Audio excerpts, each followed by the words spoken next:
et seda ülesannet lahendada, siis kõigepealt oleks mõistlik võtta need sirge ja panna see siia koordinaatteljastikku. Nii et üks punkt, mida me sirgel teame, on see, et vaba liige on -6, ehk kui me x asendame nulliga, ehk siis x-telg on 0, siis on -6 y-teljel, nii et 1, 2, 3, 4, 5, 6 või 1, 2, 3, 4, 5, 6 siia. Ja siis võtame mingi teise punkti, võtame näiteks 3, et ütleme, et y siis 2x korrutada 3 -6, see on 0. Nii et võtame 1, 2, 3 ja nüüd teeme siis joone, mis läbib mõlemat neid punkte. Nii, see on see üks diagonaal. Nüüd paneks punkti A siia kaardi peale ka. Nad ütlevad, et see rombi tipp A asub y-teljel. Punkt, mis asub y-teljel, on siis see punkt, ehk siis A on see punkt siin. Ehk siis me saame tegelikult panna, ma panen A tegelikult mingi muu värviga, et siis teda saab siit tumeda tausta pealt ka lugeda, et A on järelikult siis 0, -6. Nüüd leiame B. Ja selleks, et B leida, meil tegelikult on see vektor siin.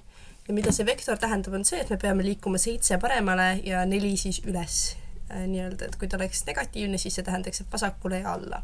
Aga ta on praegu positiivne, nii et me liigume 1, 2, 3, 4, 5, 6, 7 paremale ja nüüd 4 üles. 1, 2, 3, 4. Ja punkt B on siis siin.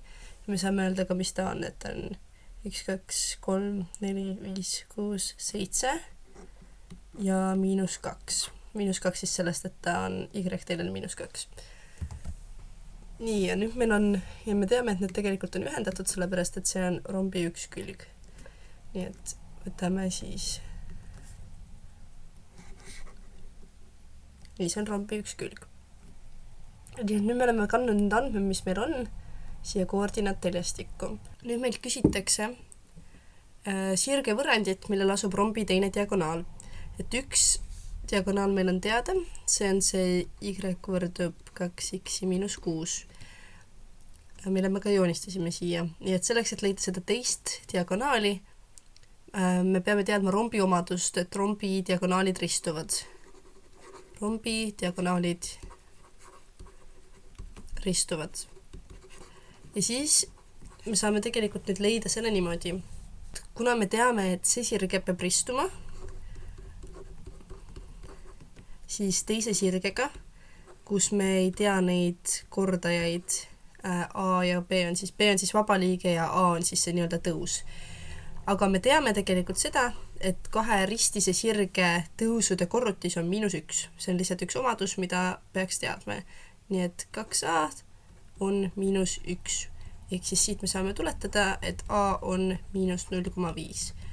Ja teine asi, mis me teame, on see, et sellel sirgel peab asuma ka punkt B järelikult, kuna diagonaal BD peab läbima nii punkti B kui punkti D.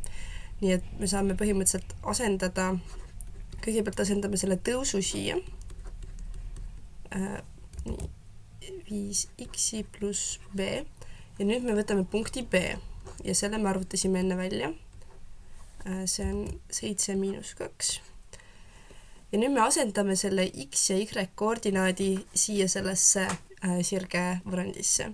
Nii et -2 võrdub -0,5 ja nüüd sinna asendame selle 7 pluss B. Ja siit me saame siis B kätte. Nii et B võrdub -2 pluss 3,5. Sellepärast, et -0,5 korrutada 7 on -3,5 ja siis me peame ta nii-öelda viima nagu teisele poole telge või seda võrdusmärki tähendab. Ja siit me saame, et ta tuleb 1,5. Nii et siis me saame selle sirge kätte ja see sirge on siis -0,5 x pluss 1,5. Ja see on siis see sirge, millel asub see diagonaal. Ja me saame tegelikult selle diagonaali kirja või selle kirja ka siia panna või siis välja joonistada.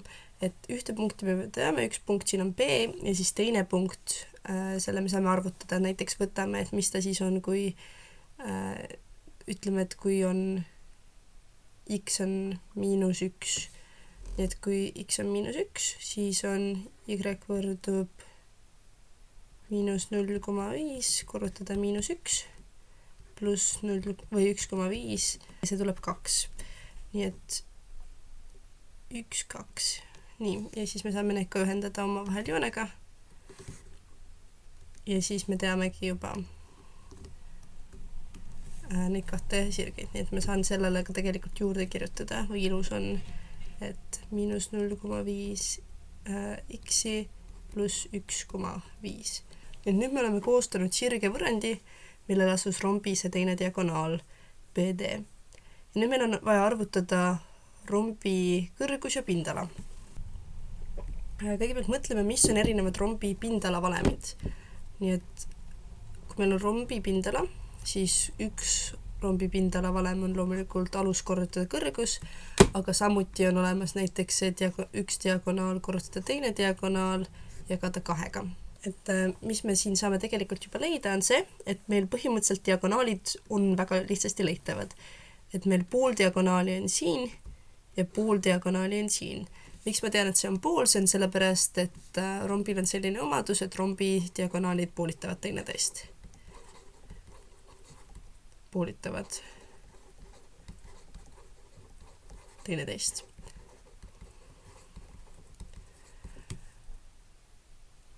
Ja alus on meil põhimõtteliselt ka olemas. Alus on meil, see on siin. Alus. Ja kõrgus on siis, kõrguse, mis me saame siis teha, on see, et me leiame selle aluse, me leiame need diagonaalid, siis me saame kõik need asendada arvudega ja siis sealt me saame avaldada kõrguse. Nii et hakkame seda tegema. Kõigepealt leiame siis diagonaalid. Või kõigepealt leiame aluse. Alus. Alus meil on lõik AB. Ja et leida nüüd lõigu AB pikkust, et meil on olemas see vektor AB, et selle jaoks on ju selline tehnika. No, üks võimalus on loomulikult see, et me lihtsalt proovime kuidagi siit selle kolmnurga kaudu põhimõtteliselt seda avaldada, et siin saab kasutada Pythagorase teoreemi, sellepärast et siin on see täisnurk. Nii et kui me seda kasutame, siis me võtame selle 7 ruutu, mis siin oli. Siin oli, me liikusime 4 üles, nii et siis meil on 7 ruudus pluss 4 ruudus, ehk siis meil on 49 pluss 16 on ruutjuur 65. Nii et alus on meil nüüd käes. Alus on meil nüüd käes. Mis me siit edasi saame leida? Nüüd leiaksime nüüd diagonaalid. Kõigepealt leiame ühe diagonaali.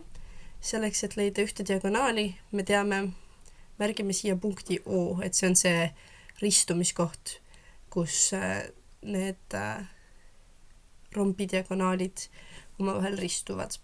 Ja me teame siis, et üks diagonaal on siis pikkus A-st O-ni. Ja nüüd meil oleks vaja tegelikult leida selle punkti O koordinaadid. Punkt O. Punkti O koordinaadid. Tegelikult me saame seda lugeda siit graafiku pealt 1, 2, 3 ja 0. 3 ja 0. Aga kui tahta, siis seda saab ka välja arvutada. Aga ma olen üpris kindel, et mul on täpne joonis, nii et me saame põhimõtteliselt, mida oleks vaja muidu teha, on see, et tuleb vaadata, et kus need sirged, mis meil on antud, siis omavahel ristuvad, ehk siis põhimõtteliselt lahendada võrrandisüsteem, kus meil on see y võrdub 2x miinus 6 ja siis see y võrdub miinus 0,5 x pluss 1,5 ja need on vaja ära lahendada ja siis sealt saab punkti O need x ja y koordinaadi. Aga me saame tegelikult seda siit välja ka lugeda. Ja nüüd, et leida siis seda pikkust, saame jälle põhimõtteliselt kasutada Pythagorase teoreemi või siis me saame vaadata siis on ju, et mitu mitu ühikut me peame liikuma ja siis mitu teistpidi ja siis sealt me saame arvutada välja. Nii et me liigume kõigepealt 3 paremale ja siis me liigume 1, 2, 3, 4, 5, 6 üles. Nii, ehk siis meil tuleb, võtan tagasi selle värvi, ehk siis siit me saame, et 3 ruudus pluss 6 ruudus, ehk siis 9 pluss 36, ehk siis 45 ruutjuure all ja see on sama, mis 3 ruutjuur 5. Ja nüüd me tahame siit seda T1 kätte saada, ehk siis me teame, mis me saame siit, on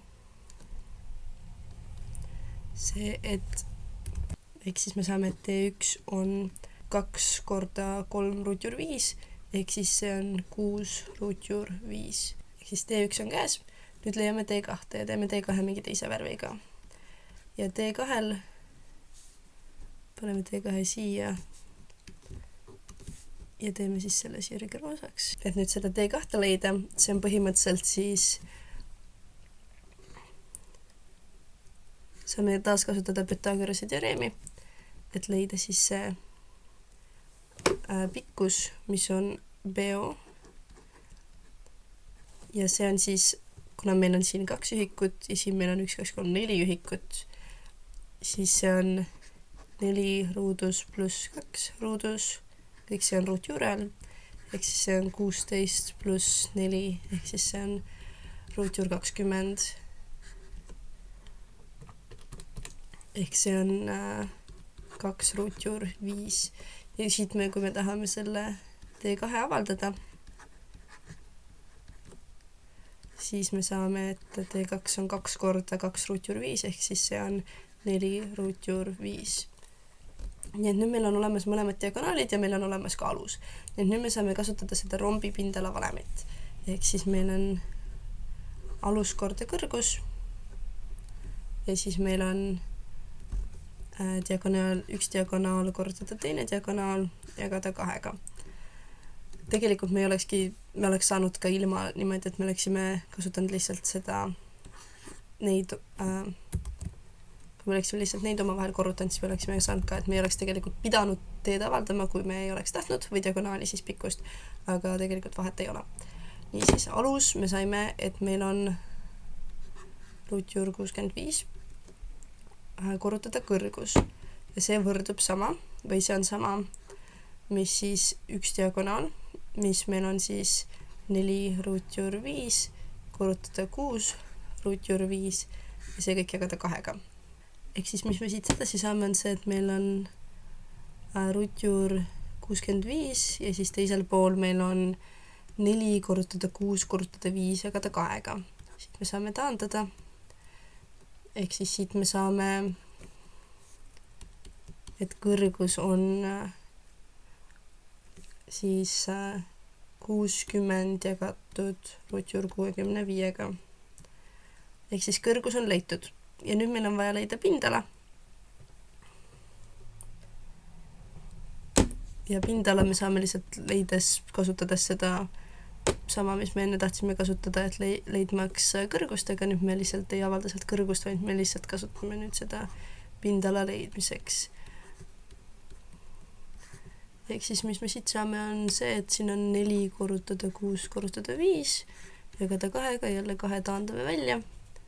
Ja siis siit me saame 60, sest 6 korda 5 on 30, korrutada 2 on siis 60 ühikut ruudus ja see kõrgus on ühikut, mitte ruudus, lihtsalt ühikut.